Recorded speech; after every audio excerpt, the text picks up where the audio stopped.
Bruce Banner is at a gas station in Arizona. Little did he know this day would turn into a nightmare. As Bruce stood there, a young girl named Sandy Brockhurst walked into the gas station. She was buying snacks for her road trip. Right behind her was another man named Tommy Hill.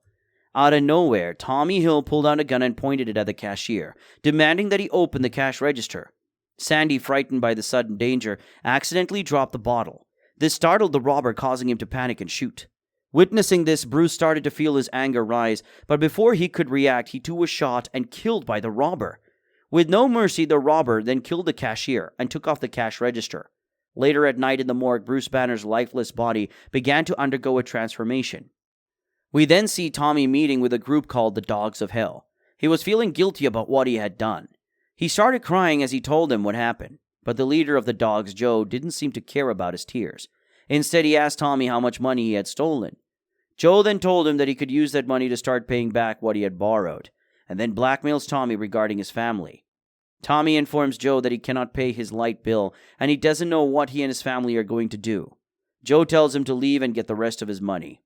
He screams at Tommy, "You want out of this hole you're in? You need to toughen the hell up. Don't be weak, Tommy, because somebody stronger than you is always going to come along." Before he can finish, a loud boom is heard outside, knocking the power out. Joe ordered his men to go outside and see what was happening. However, they were suddenly attacked by something they couldn't see. One of his men screamed, "It got him! It was just there! So big! It's the devil! It's the devil man! It's the damn king of hell!" Joe quickly gathered the remaining dogs and told them to line up by the door, ready to shoot at anything that tried to come in. Out of nowhere, a pair of enormous green hands crashed through the wall. Tommy was trying to escape from loud sounds of gunfire and people screaming. He accidentally dropped his car keys. The noise then suddenly stopped. Tommy slowly turned around and came face to face with the Hulk. The Hulk wasted no time and immediately started talking. He says, "Sandra Ann Brockhurst. That was her name.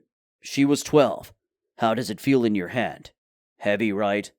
All that stopping power. Heavier than it is at the range. Do you go to the range often, Tommy? Shoot the paper targets? It was heavier in the gas station, I'll bet. With the other targets, no? All that power right in your hand. Wasn't there some little part of you wondering what you could do if you let the power loose?" Tommy then shoots the Hulk, but the bullets bounce back, having no effect. The Hulk says, "You know on someone who deserved it. I mean, do you know how I found you, Tommy? It's because ever since you pulled that trigger, you've been lying to yourself. And I can smell a liar." Feeling terrified for his life, Tommy started begging the Hulk to spare him. He swears that he is willing to face the consequences even if it means going to jail. He even mentions that he has a family and a daughter of his own. The Hulk replies, "You don't say." Tommy then exclaims, "I didn't want this. I made a mistake." "Haven't you ever made a mistake? Please, I swear I'm not a bad guy.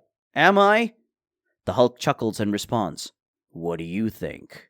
Unfortunately for Tommy, the Hulk didn't show any mercy.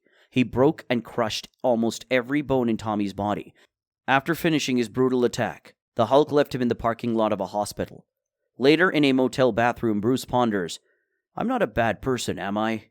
He gazes at the Hulk in the mirror and asks, "What do you think?" Don't forget to like and subscribe to the channel.